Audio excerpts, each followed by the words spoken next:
నీ గురించే డౌట్ వచ్చినట్టుంది ఆయనకి. నిన్ను మాట్లాడమన్నారు. నువ్వే మాట్లాడ. కాదమ్మా, ఇప్పుడు నాకు సీనియర్లు మా అన్నయ్యలు అంతా నాకు ఇచ్చేవాడు ఫస్ట్ మైక్. సీనియర్లు కాబట్టి వాళ్ళు ఏం మాట్లాడతారో విని తెలుసుకొని నేర్చుకొని కదా నేను మాట్లాడాలి. ముందే నాకు ఇచ్చేద్దా.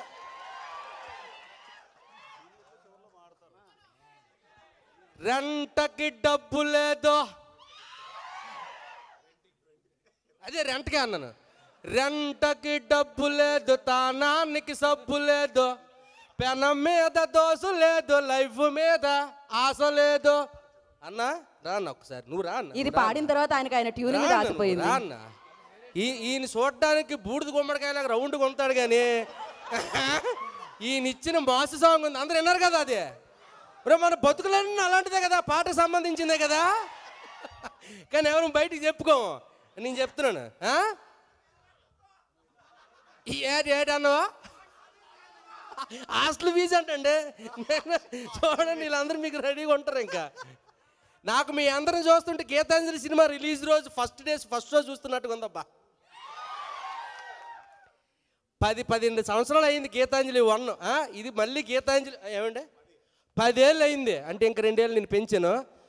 అంటే ఎన్నేళ్ళైనా సరే గీతాంజలి అలాగే ఉండిపోద్ది కదా కదా. ఊ అనరాడా ఊ అన్నాడు తమ్ముళ్ళ.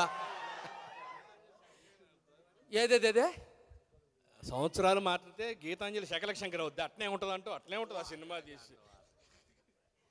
నిజంగా అంటే గీతాంజలి మళ్ళీ వచ్చిన సినిమాకి నిజంగా మేము చాలా అంటే లైఫ్ని రిస్క్ చేసాం తమ్ముడు. నిజంగా తమ్ముడు నువ్వే ఇను నిజరా ఏడాడు తిరిగాను తెలిసిన శ్మశానాల్లో కాపురం చేసావురా ఈ సినిమాకి మేము. తమ్ముడు అంటావా? నమ్ముతావా? నువ్వు రేపు సినిమా చూసాక తెలుస్తుంది నీకు. నిజం తమ్ముడు, ఎక్కడ శ్మశానం కాదు, ఏకంగా ఊటీ శ్మశానానికి తీసుకెళ్లారు కోన వెంకట గారు మమ్మల్ని. నమ్మవు నువ్వా? నీకు రేపు సినిమా చూసాక నమ్మితే చూడైతే. ఊటీ శ్మశానం అయ్యో మలయాళం దెయ్యాలు అయ్యి, తెలుగు దెయ్యాలు కూడా కాదు అయ్యి.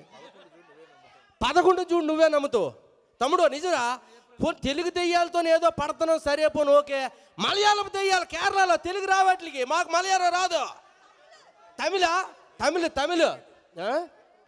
ఈ నెల 11గా. ఈ నెల 11 తమ్ముడు, నెక్స్ట్ మంత్ కదా ఈ నెల.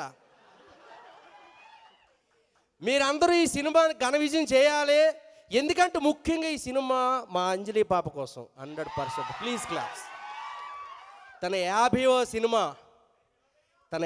సినిమా లైఫ్లో గుర్తుండే గిఫ్ట్ ఈ సినిమాతో మీరు అందరూ ఇవ్వాలి అంజలి పాపకి. ఓకేనా? మాకు మీ అందరికి ఒక విషయం టైం అయిపోయిందా? అరే తమ్ముడు చెప్పేస్తాను రా. అంతే, అదిరిపోద్ది, ఫిక్స్ అయిపోండి. Thank you so much.